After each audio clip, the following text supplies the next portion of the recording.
Essa semana, nosso presidente comentou que o Brasil está quebrado e que ele não pode fazer nada. Vamos entender nesse vídeo o que significa o Brasil estar quebrado, por que isso aconteceu e algumas coisas que o governo pode e deveria fazer.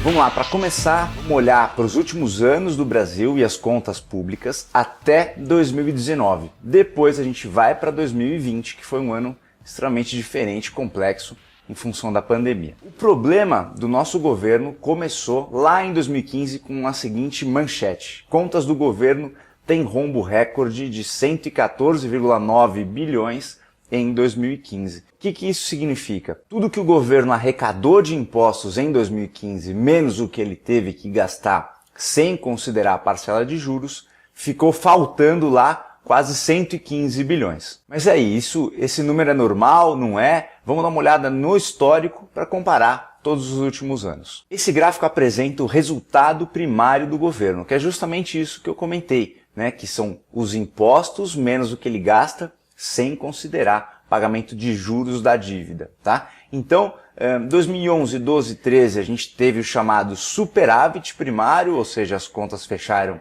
no positivo, e a partir de 2014 a gente teve o déficit primário, que são as contas do governo fechando no negativo, com uma maior atenção para o período entre 2015 e 2019, nos quais esse rombo anual foi muito grande em todos esses anos, na casa aí de 100 e poucos bilhões de reais. Inclusive queria te convidar para assistir um vídeo que a gente gravou cerca de um mês atrás, vamos deixar o link aqui em cima, exatamente sobre esse tema. Pô, o Brasil vai quebrar, né? Então a gente conta uma historinha do Brasil com PIB e tudo mais, acho que complementa bem esse vídeo aqui. Agora vamos parar para pensar, se falta dinheiro todo ano, o que o governo tem que fazer para cobrir esse rombo? Ele tem que emitir dívidas. E emitindo dívidas, o governo passa a ter que pagar juros sobre essa mesma dívida. Então vamos olhar o próximo gráfico sobre a evolução da dívida brasileira e o pagamento de juros. Ó, essa linha de cima é a dívida pública brasileira e a linha de baixo é o pagamento de juros. Vamos olhar primeiro para de cima e reparar o seguinte: no início,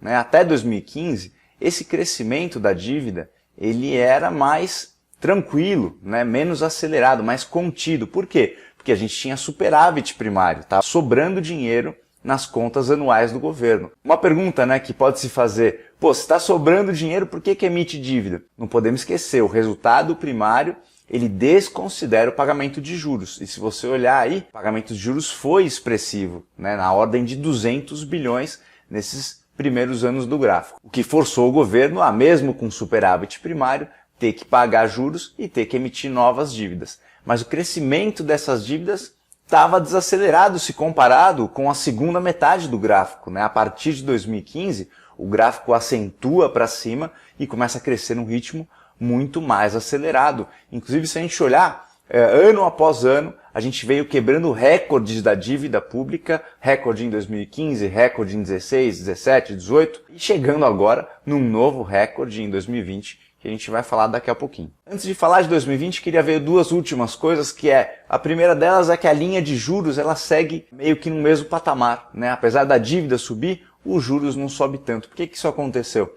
Porque a taxa de juros do governo, que é a taxa Selic, nesse período veio caindo, o que permitiu que mesmo com essa subida acentuada da dívida, do montante da dívida, os juros conseguisse dar uma segurada num patamar meio semelhante aí ao longo desse período. Por fim, queria comparar a evolução da dívida com o pagamento de juros. Dá uma olhada nesse gráfico que dá para perceber que o que a gente paga de juros ano a ano é muito semelhante ao que a gente cresce a nossa dívida pública. Ou seja, nós estamos emitindo dívida para pagar juros e para pagar também o buraco anual das contas do governo. Mas é aquela história, né? O Brasil está vendendo almoço para comprar janta. Isso é um problema muito grave. Beleza, entendemos aí que o Brasil nos últimos anos está fechando suas contas primárias no vermelho, ainda está pagando mais um montão de juros que está fazendo a dívida pública subir de forma acelerada. E 2020, o que aconteceu? Os números do ano ainda não estão 100% fechados, porque a gente está no início de janeiro de 2021, mas